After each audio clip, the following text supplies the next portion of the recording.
This is actually my 10th IDM B2B conference. I'm very proud I've been to every one, and in my opinion they just get better and better. This morning we've heard very much sort of inspiration from Kate and then a really sort of theoretical session.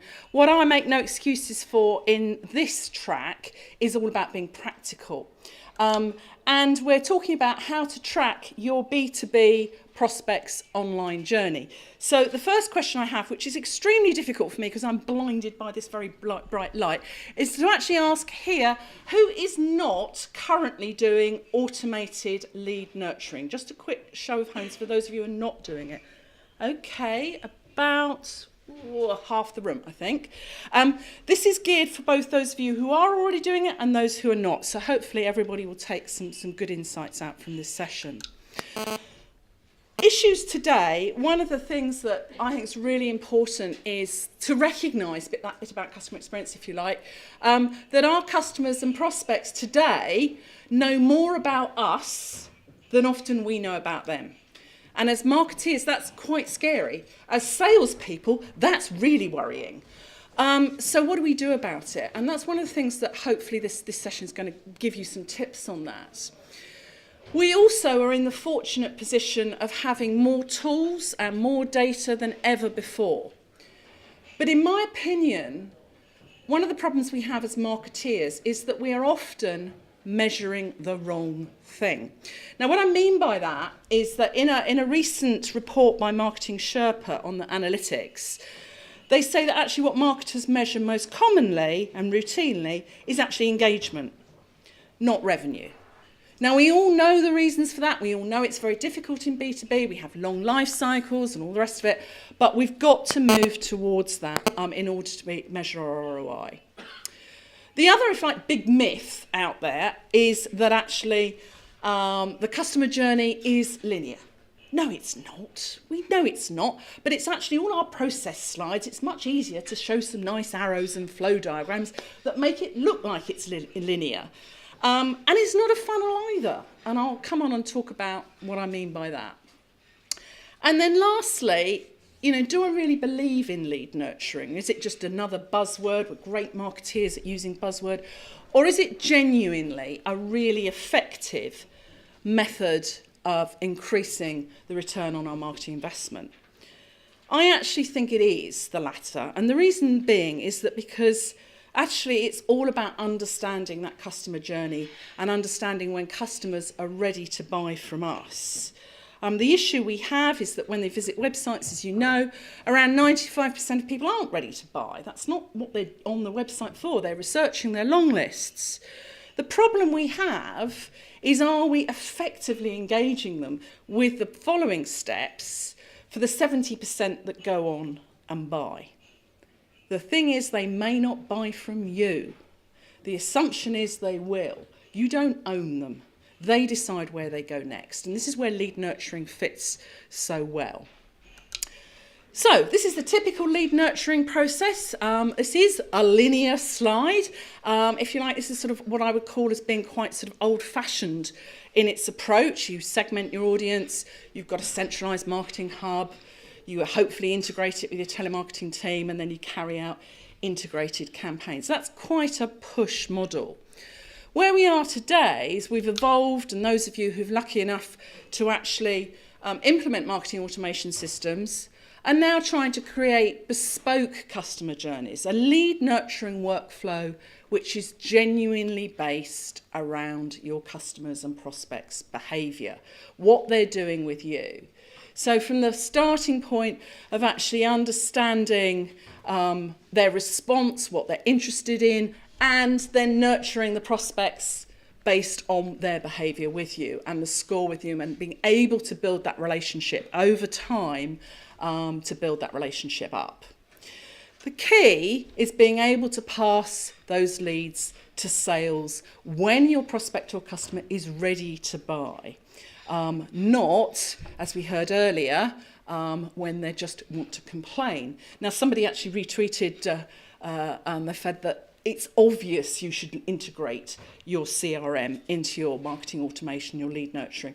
It might be obvious, and I think they said they were going to bang their head on their laptop because it was so obvious, but actually lots of companies are not there. They're not doing it. They have got their marketing systems as silos, and that is a big problem. We have to recognise that's actually the real world, and that's where lots of companies are. So when I said I don't believe that actually we have a funnel, I think it's much more helpful to think about this as a cyclone. And what I mean by that is that you've got, yes, prospects and customers who come in the top of the funnel, but they drop out all over the place, and then they come back in again, and then they go back up to the top, and then they fall out again. It's much more dynamic, and actually educating your marketing department to think in that way is very helpful. What's also key is this absolute known in B2B, that of your visitors, the 95% of prospects who come to your site, look around, leave without engaging. They don't want to sign up to your e-newsletter, however brilliant it is. They don't want to give the details. There isn't that trust there at that point. So they're not engaging with you. Lead nurturing is all about helping your customers buy when they're ready. That's the key. We must remember it's when they're ready. And in order to do that, it is the obvious, and sometimes we forget to start with the obvious. We need to understand who they are. And if they're not telling us that, how do we do it? So the case study that Andrew's kindly shared with us is basically sort of a slightly different approach to lead nurturing, and one that's been, I think, quite helpful for those of you who hadn't started the journey yet. Sodexo Prestige, very well known, much more than just catering though. They run the hospitality for Royal Ascot, the Open, they run on-site catering, for example, for National Trust, and they have very, very large corporate clients, like HSBC. Some of you may enjoy their catering in your office as well. So that's what they do. Andrew's role is basically head of online. He knew that the prospects that were coming through were identifiable, was fine. The problem was the ones that weren't. That was a really big missed opportunity. Now, we talk about 95% as a metric in B2B of those who don't engage. What Andrew found from looking at his stats for Sodexo was it was even lower than this. It was an even bigger business problem. For example, Open Golf had an engagement rate of only 2%. Even worse was Royal Ascot, and it has a higher price point, typically around £1,500. Only 1% of visitors, corporate customers, were actually bothering to engage. So, you know, a huge missed opportunity with all those others that were just dropping out. The problem for Andrew that he had was that they're very sales-led as an organisation, very focused on getting the low-hanging fruit. And that's the culture. And if you work in a culture like that, this whole lead nurturing process is quite alien because it takes time. And he knew he would have issues in actually trying to introduce the marketing automation to support techniques like that. What he started with, which is often where we all start, was with the pain points. So what was causing them the most problems? Well, simply trying to get budget for an exercise like this. You know, who owns the budget to invest in lead nurturing? Is it IT? Is it sales? Is it marketing? Or simply, actually, as often the case, the budget doesn't exist because you didn't know you needed it. What he also looked at was trying to actually get more confidence from the board. And I think many of us as marketers are in this place today, that actually we can be more rigid in demonstrating the return on investment and actually going back and reporting better and more robust metrics. He knew if he could do that, and the essence also was, of course, within quarterly forecasting periods, then he would be able to unleash new money. But also, in terms of the latter pain point, he had issues in terms of people as well, getting people on board. So getting the C-suite to buy in for marketing technology, but also people within the organisation like sales who saw this perhaps as a threat and they were losing power. So he took a different approach. Basically, he decided he needed a tool, which in this case was lead forensics, which would allow them to demonstrate quick wins. Now, lead forensics is a reverse IP lookup. It allows you to understand which companies are visiting your website by carrying out complex matches to very sophisticated database to give you that insight as to which businesses are actually coming onto the site, previously completely unknown. Andrew took this because he knew that they were a business-led organisation. He knew it was all about getting new business. So across Sodexo, Prestige and Open Golf, Ascot, what this allowed him to do the week they turned the tool on was genuinely identify new business leads. So very quickly, sales became very engaged and very excited about it as a tool. What was important was that they understand the detailed information of the visitor, including the keywords that drove them to the site in the first place, the pages that those visitors went onto, and then which service they're interested in. So that was quite a different way of looking at it because there was more insight for the first time. Allowing that to then develop and nurture and not just allowing the salespeople to leap on the phone straight away to try and sell something was also a cultural challenge. So it's about getting the timing right. And how he did that was basically to involve the telesales team, the internal sales team and the sales consultants in that, in the best way of using the tool. So for Ascot, for example, they knew, because they did link the system to the CRM, the ones that were their hot prospects that they'd never managed to convert. Mainly hadn't managed to convert them because they were on the CRM system, but they weren't engaging.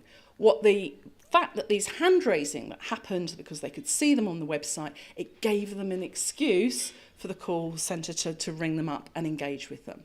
And so it was much more about the right time. Also allowed them to back up the decisions that those people on that journey by sending them information according to the pages that they were looking on. So again, behavioural triggers, relevant information. This has resulted in really a period of only 6 weeks and an additional 26 businesses that actually are now engaged and ready to buy. Very quick, and the great thing for Andrew was that he was able to demonstrate ROI almost within that first quarter in terms of the board. The bigger opportunity, and the reason, if you like, the low-hanging fruit had to come first, Andrew absolutely can't emphasise this enough, is around the big wins. Now, the big wins for Sodexo Prestige are all about the very, very large multi-million-pound contracts. In fact, they ran a lot of the hospitality, for example, at the Olympics. So for them, a contract will be in excess of £1 or £2 million. To be able to identify companies that are on their hot list, that have been on the website at tender stage, is really important because it actually gives them a real indication that there's an interest there. Critically, also, it's all about contract renewal.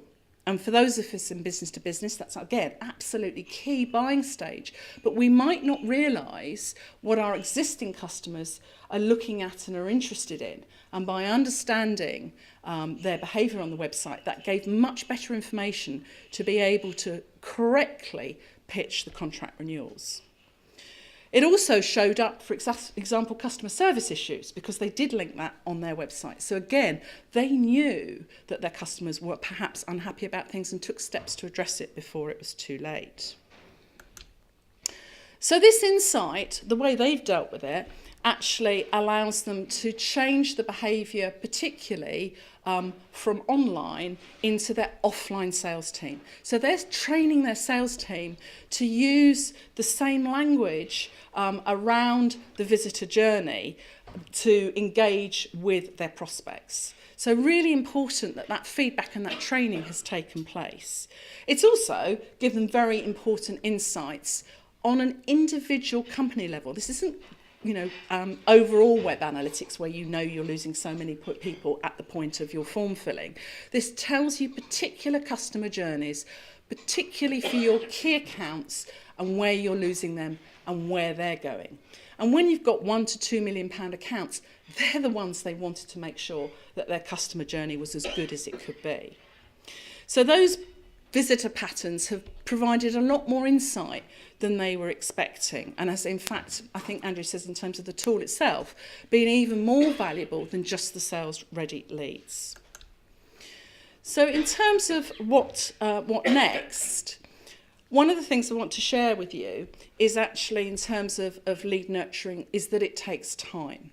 Now, Sodexo Prestige have just embarked on this journey. This is something with another hat on that I have, is that at Science we're using a lot of tools to measure engagement over time through marketing automation systems. In our case, it's HubSpot, but there's other ones out there like Eloqua, Aprimo, Marketo, and more. Now, the great thing is that tools like Lead Forensics actually can integrate into these marketing tools. But what you can see from this slide is actually the red line is actually all the marketing activity that's taking place. What you can also see is the lag, and this is actually a 2-year time frame before you actually get them to the stage where they're sales ready. Now, as you see in the first one, it's over the period of a year. This is a long time to convince a board to invest and see payback if you're a medium-sized business. And that's why I'd say we'll start with tools that can give you some quick wins in order that you can then show this over time. What we have seen is some companies, if you like, lose faith a little bit. The salespeople are there and they want the leads after the first quarter. The issue is if you turn off the tap, you don't then build that momentum and that pipeline. So the proper lead nurturing, actually using marketing automation, absolutely needs you to hold your nerve. But you also need to build into your plan ways to demonstrate quick wins as well. So that's really what I want to sort of give you that thought.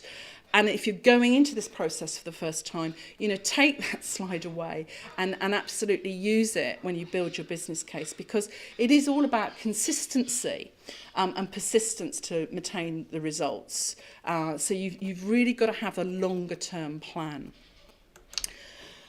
What I've also got is a sort of mini case study for you. And the reason I wanted to put this one in is because for those of you who perhaps don't have very large ticket items, are more around sort of, if you like, closer, short campaigns cycles, this is something that is relevant to all of you.